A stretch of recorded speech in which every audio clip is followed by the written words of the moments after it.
Ako na. Ako na. Kaya ko na to eh. Kaya ko din. Okay.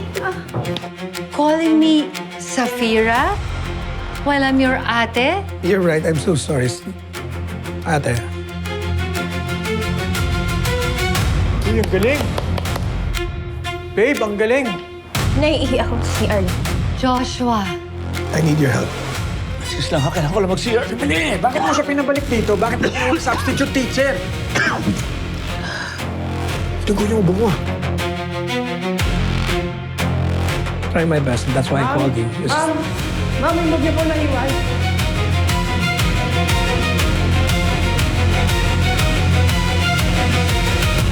Hi, I'm Christina, There. Maya's wife.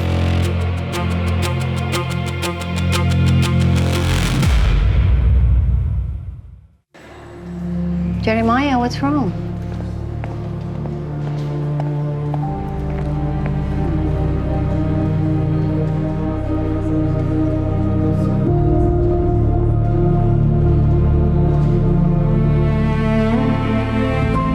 Anong ginagawa mo dito?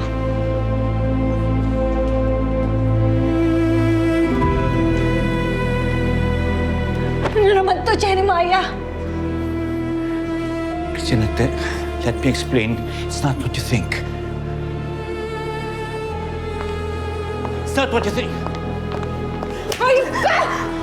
Ano ginagawa mo dito? Ha? Ano ginagawa mo dito? Bitawan mo ako! Bitawan mo ako! Ang kapal na mukha mo! Bumalik ka pa dito! Tama na! Wala siyang ginawang masama. Huwag mo sasaktan! Ano? Wala kang alam! Umalis ka dito! Umalis ka dyan! Sit ka!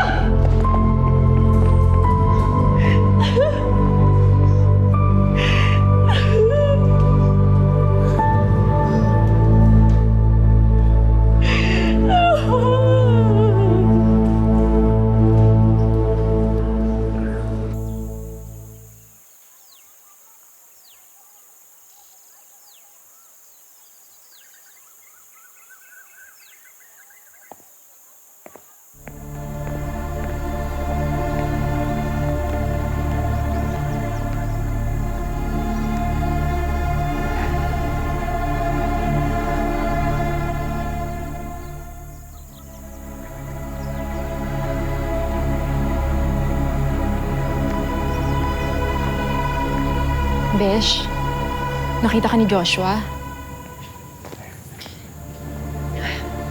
Oo. Ano, kamusta? Okay ka lang? hindi.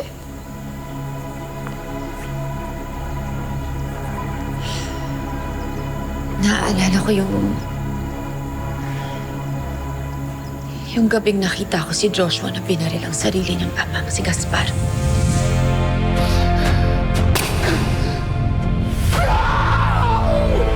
That's how you do it!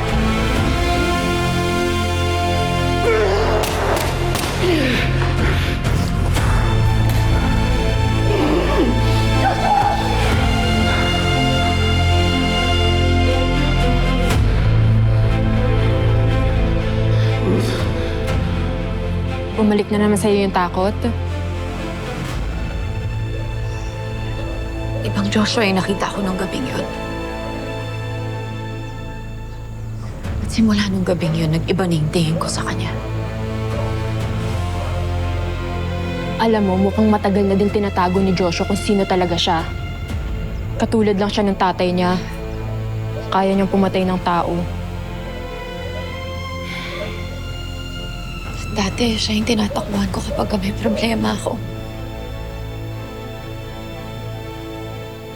Ngayon, siya na yung taong kinakatakutan ko. Ruth, Hindi ko na alam kung ano pang sinisikreto niya. At mas lalong hindi ko alam kung ano pang kaya niyang gawin. paano yun? Kaya mo ba siya makaharap ulit?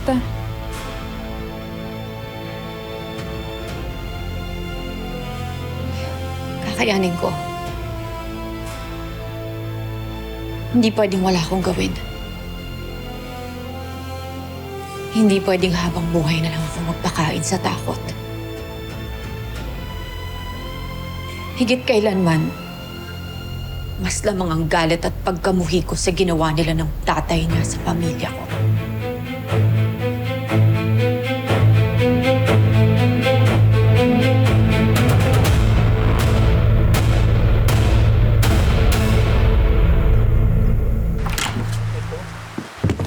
Ika, mag-usap naman tayo.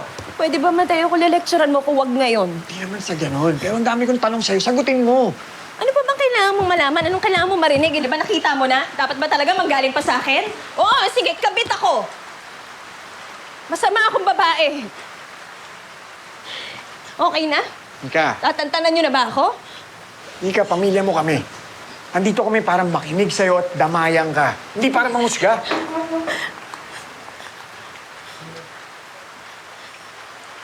Mahirap sa akin na umamin sa inyo kasi... Maski ako nga, hindi ko pa napapatawad yung sarili ko eh. Sino ba naman kasing gusto maging kabit? Lalo na ako, Diyos ko, teacher ako eh. Dapat ako'y nagtuturo ng magandang asal sa mga estudyante ko. Pero iniwasan ko naman eh. Mag-best friends lang talaga kami. Alam ko na may asawa siya. Pero nung umamin siya sa akin, sabi niya sa akin, gusto rin daw niya ako. Mahal daw niya ako. Bumigay din ako. Kasing ganun ba naman kapogi, tsaka kabait, tapos magkakagusto sa katulad ko na hindi naman kagandahan. Nika, hindi totoo yan. At deserve mo yung lalaking yung asawa. Pero syempre, hindi naman ganun yung paniniwala ko noon, Aro. Kaya nagpakatanga ako. Basta nalaman ng asawa niya, si Christina, tinakot niya ako. Dahil pagkakalat daw niya nakabit ako, kundi ako aalis ng school. Kaya ka ba lumapit kay Sister Beckham? Alam niya yung kwento ko. Siya yung tumanggap sa akin. So, unti-unti ko nang naayos yung buhay ko eh. Nakabuo na ako ng bagong buhay. Kasama ko kayo. So, nalagay sa alanganin yung buhay ni Cho. Tapos nag-alok ng trabaho si Maya dito. Naisip ko, baka kaya ko na. Hindi na ako magiging marupok. Pero hindi pala ganun yun. Siguro, masama talaga akong tao. Nika, diba, nakita kita. Ginawa mo lahat para makaiwas dun sa lalaking yun. Ginawa mo pa nga akong jowa, di ba? Tama. Hindi ka masamang tao, Nika.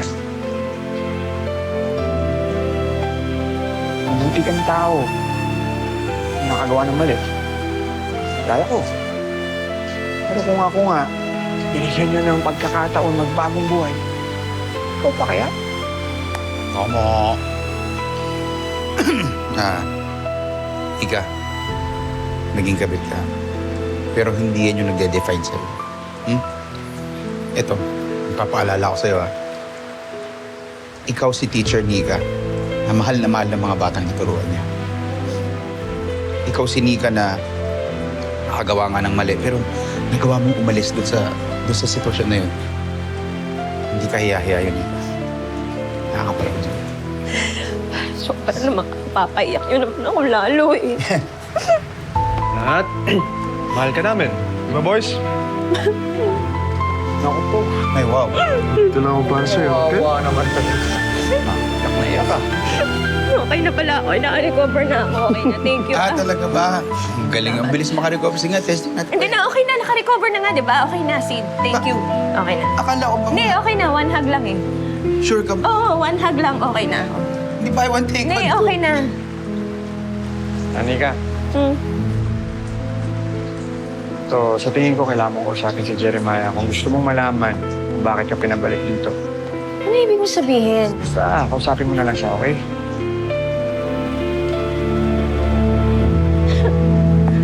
Uy, kala ko ba one hug lang?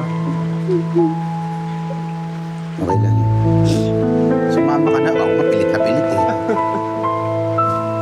Okay lang yan. Besh, dito nga pala yung bagong bahay na kinuha nila sa Fira. Yan yung malapit sa bagong bahay ni Joshua, kaya mabilis kanyang makikita dyan. Besh, si Manang Dina na muna yung kasama mo dun sa bago niyo lilipatan na bahay, ah. Teka, nasan nga pala si Manang Dina? Birthday daw nung apo niya, kaya umuwi muna siya saglit. Pero babalik naman agad yun. Kinakabahan ako. Besh, huwag kang mag-alala. Nakaalalay naman kami dito nila Safira sa'yo sa buong to eh. Basta mag-stick ka lang sa plano, okay? Si Manang Dina, kunwari, siya yung nagligtas sa'yo. Tapos, nung pagkatapos ng aksidente, kinupkup ka niya dito sa lilipatan yung bagong bahay. Salamat. Besh, mag-ingat ka. Tapos tawagan mo lang ako pagka may kailangan ka. Pero teka, paano ka? Dito lang muna ako kila Safira. Kasama ko sila Guzman at si Francesca sakaling may ipagawa sa amin. But as much as I can, bibisitahin kita dun sa bagong bahay. Salamat.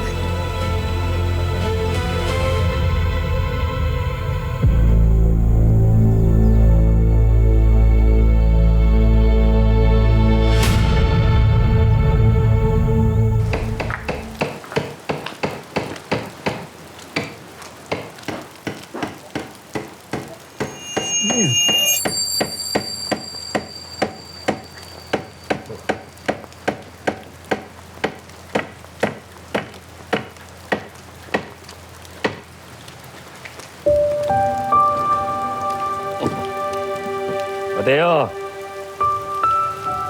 Bakit mo walang pangalan ko? Alam mo din naman ang pangalan ko, Mateo. Lapit ka.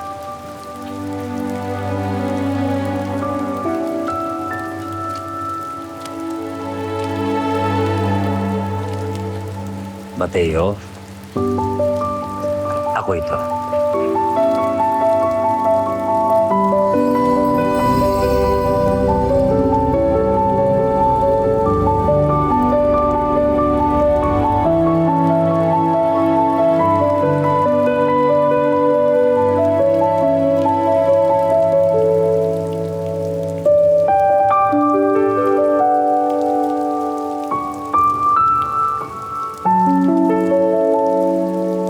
Eman? Ako to. Siyempre.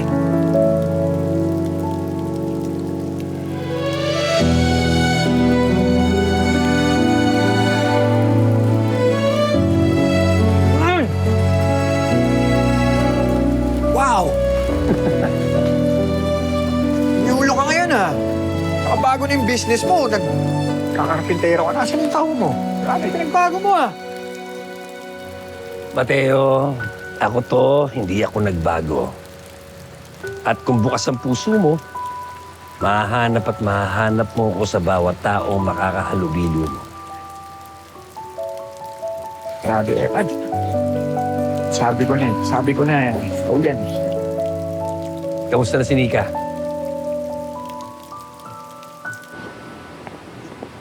Jeremiah, anong sobrang importanteng bagay ang sasabihin mo, pinabalik mo ako dito?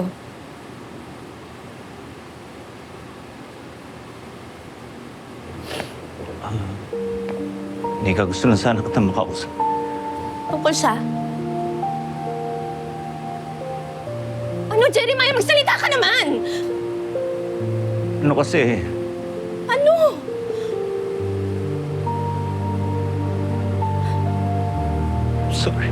sorry.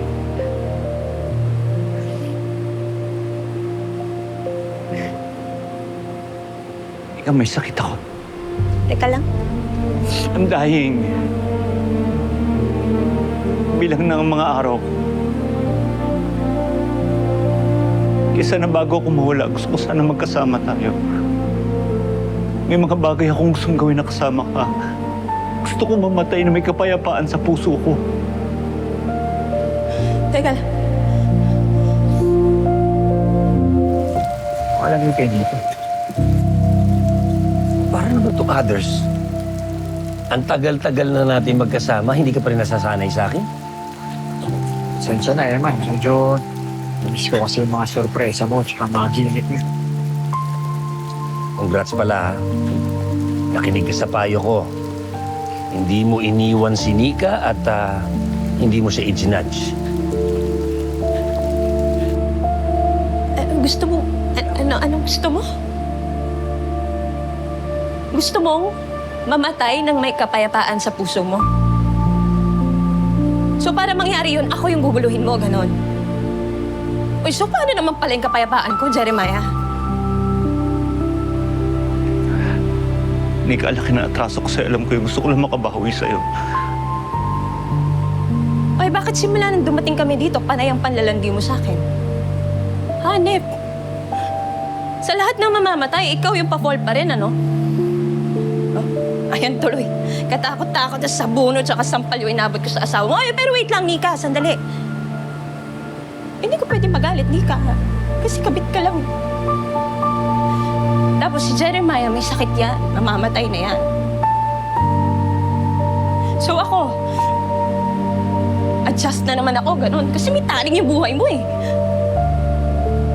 Ang sama ko naman, di ba? Kung di ko pagbibigyan yung dying wishes ng mamamatay na tao.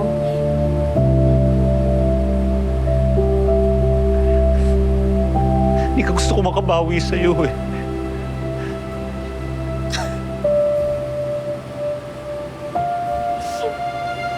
Para ano, bawas kasalanan. Dagdag ligtas points. Kasi lapit mo na sa finish line eh. Tapos ako, eto, tiis pa rin. Kabit pa rin hanggang dulo. Hindi na, Jeremiah, kaya nyo na yan ni Christina. Kaya nyo na yan. O di ba? Sabi ko sa'yo, mas mauunawaan mong sitwasyon niya kung sasamahan mo siya. Tama ka. Naiintindihan ko na. Pero, basta mong pakilungan. Nika, ikaw pa rin ang mahal ko. Patawarin man ako ng Diyos, pero ikaw pa rin talaga. Tinulungan mo na siya. Hindi mo siya iniwan, di ba? Oo, pero... Bakit siya pumalit dito? Maya, akala mo ba napalitan ko sa puso ko?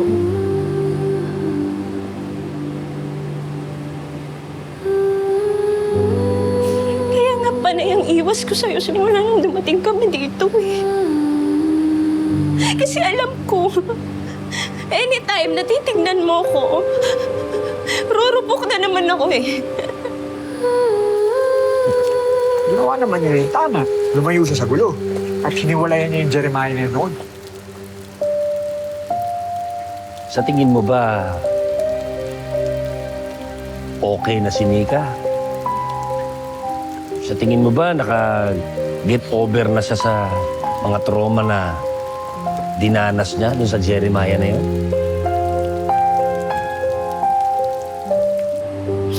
Nainis ako sa sarili ko kasi after all these years,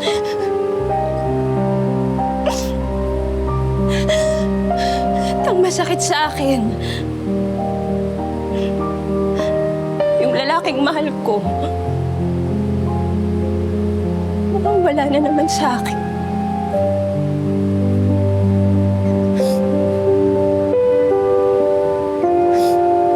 Alam mo, Mateo, sa umpisa, mahirap talaga maintindihan. Pakiramdam natin, pinarurusahan tayo ng Diyos kasi nanunumbalik yung mga sakit. Pakiramdam mo, kinakarma ka. I'm sorry, Nika. I'm sorry. Alam mo ba, nung nakasama kita ulit,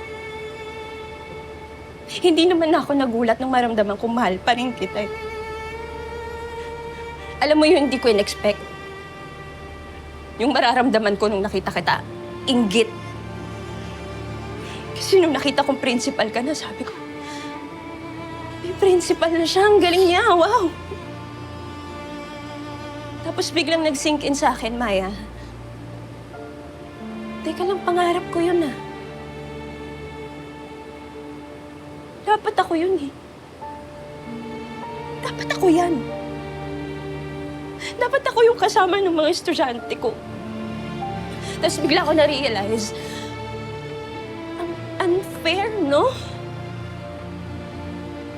Kasi tinanggap ko naman lahat ng parusa kasi deserve ko yun, oo. Pero hindi lang naman ako yung nagkasala. Bakit ako lang yung napaparusahan? Pero ang totoo, binabalik lang tayo ng Diyos sa nakaraan dahil siya'y maawain. Binibigyan na tayo ng pagkakataong maghilom ang ating mga sugat upang tayo'y tuluyan at maging totoong malaya. Nika, kaya nga nandito ako ngayon eh. Gusto ko itama lahat ng pagkakamali ko. Ikaw ang dapat nasa posisyon ko ngayon, hindi ako. Bakit ngayon lang, Jeremiah?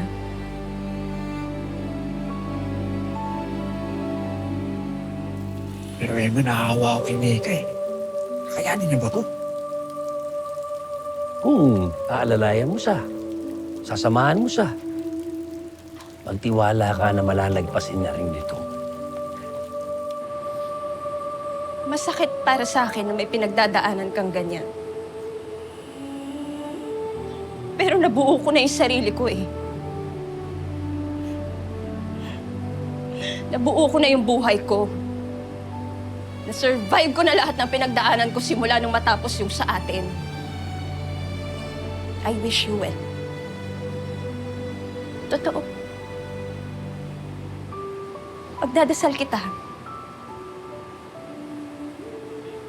Pero hindi na para piliin na naman kita kaysa sa sarili ko.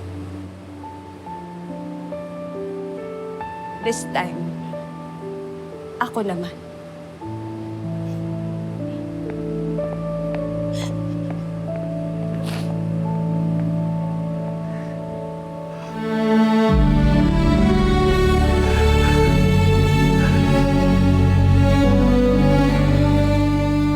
Salamat, Emma.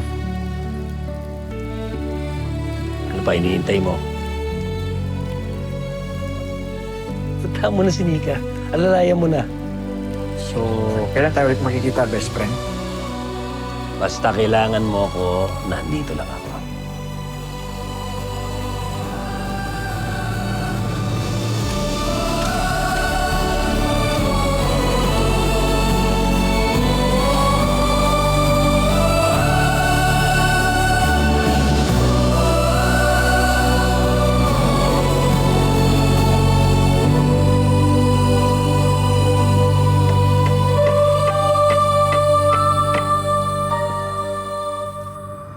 Kitang-kita ko kung gaano ka-affected si Joshua nung nakita ka niya.